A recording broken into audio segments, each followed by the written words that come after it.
Today we'll be talking about workplace hazards and violence. According to the Department of Labor Statistics, in 2015, the second highest cause of workplace injuries in private hospitals were slips, trips, and falls. Rain and snow tracked inside the hospital by employees, patients, and visitors can pose a slipping hazard. Nurses should wear non-slip shoes to reduce their personal risk. Doormats can also help reduce the risk, but they must be properly secured to avoid becoming a hazard themselves. In hospital rooms, IV machines and other equipment have cords and tubes that must be properly secured to prevent tripping.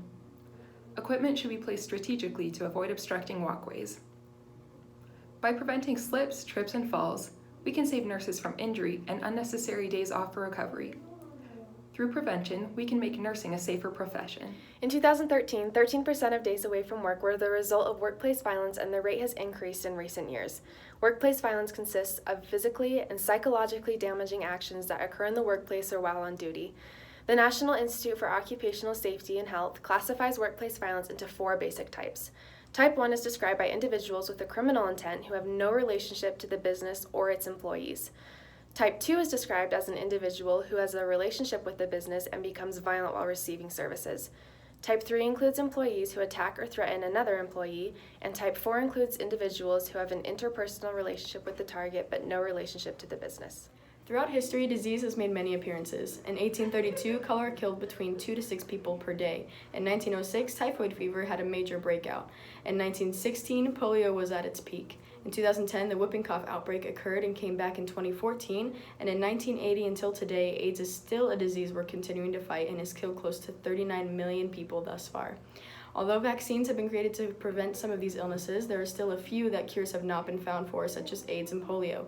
We can work to keep ourselves and our families safe by keeping clean, receiving vaccinations, and most importantly, maintaining a clean and safe workplace environment within hospitals. Personal protective equipment standards mandated by OSHA prevent the transfer of microbes. When deciding what PPE to wear, select items that will best protect you and the patient. Goggles, masks, and respirators should be worn when there is a chance of bodily fluid splashes, infections, and viruses. They help protect your mucous membranes. Gloves should be worn pretty much at all times. They prevent the spread of microbes and can result from direct contact. Gowns should be used when there's a chance of bodily fluid spraying. Foot coverings prevent the transfer of microbes on your shoes and cross-contamination. Keep in mind that standard precautions apply to all patients. If you are handling any bodily fluids will be close to mucous membranes and wounds, you must wear gloves, a mask, and a gown.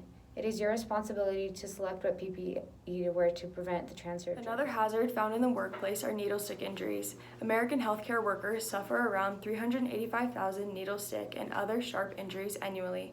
80% of blood contact occurs through these injuries.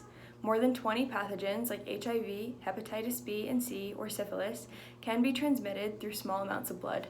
83% of injuries are prevented through safety features on needles or needleless systems. Safe needle devices cost about 28 cents more than standard devices. After these injuries occur, nurses should immediately wash the area with soap and water and milk the area to make sure it bleeds. These incidents need to be reported immediately to a supervisor. A final workplace hazard that accounts for nearly 1/3 of all hospital caretaker injuries involves the manual handling of the patients themselves. Nurses and nurse assistants have nearly double the rate of musculoskeletal injuries than the national average. In order to rectify this situation, many hospitals have invested in mechanical transfer devices to move patients who cannot safely move themselves.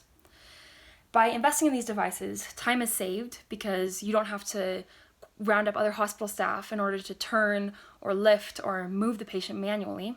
The patient feels more comfortable and secure, and the number of musculoskeletal injuries greatly decreases.